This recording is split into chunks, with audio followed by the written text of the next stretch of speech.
60-luvun uutisia.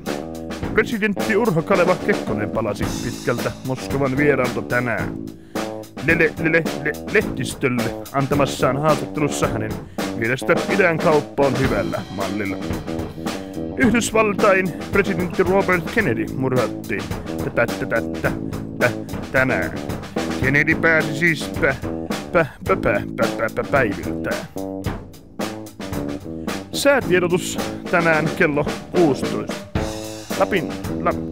Lapin läänissä. Heikkoa tai kohtalaista etelään päin kääntyvää tuulta. Iltapäivällä selkeä tai melkein selviä. Aamupäivällä brankaa. Iltapäivällä toinen mokoma samanlaista. Brankaa.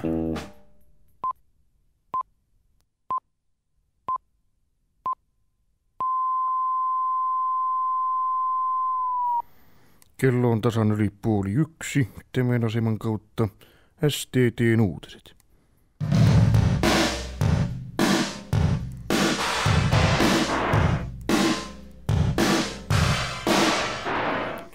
STT:n uutisia. Presidentti ja rouva Mauno Koivisto palasivat tänään pitkältä Moskovan vierailta kotiinsa. Koiviston mielestä idän kauppa on hyvällä mallillaan. STTK. Eläpäs nyt tule siihen. STTK:n puheenjohtaja Pertti Paasian mukaan on ensi vuosi huomattavasti parempi kuin mitä viime vuosi. Kertoo STT. Annapasko minäkin. Minäkin. Valtion kattotase on tippumaisillaan. Hurraa hurraa hoi minun lauluni soine maailman markkinoin. Kertoo STT. Hissun kissun vaapula vissun mukaan tuku lampaitani palasi kotimaahan eilen. Uutuuslähetys STT:stä Eipä päätykään. Uutislähetys STT:stä ei vielä pääty valitettavasti tähän. Suomen kauppataseen viime vuoden vajauksen tilimitoituksen ensi vuoden alkuvuoden ensi vuoden loppupään vuoden tilitys ei ole vielä tällä kertaa ollut selvillä, koska valtion virkamiesten lakko aiheutti suuremmoista pettymystä. STTK on toimikunnan liiton jäsenpuheenjohtaja tasolla.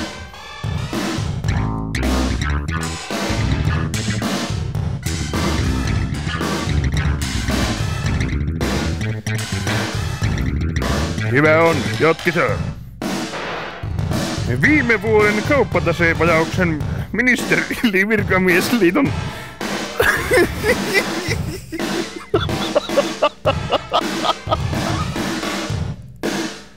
kertoo STT.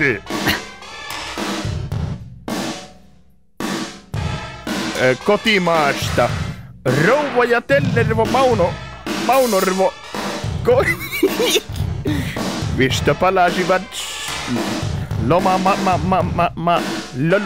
lomamatkalta Lapista eilen Moskvits-merkkisellä henkilöautolla. Älä jätkä viiti höpöttää.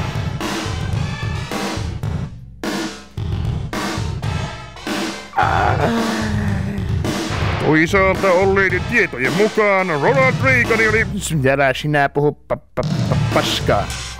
Ratamyrkkyä kuljettaneiden kaasuautojen levityksessä olleiden muttereiden virtaavaa määrää ei ole pystytty vielä analysoimaan. Uutislähetys STT:stä päättyy tähän.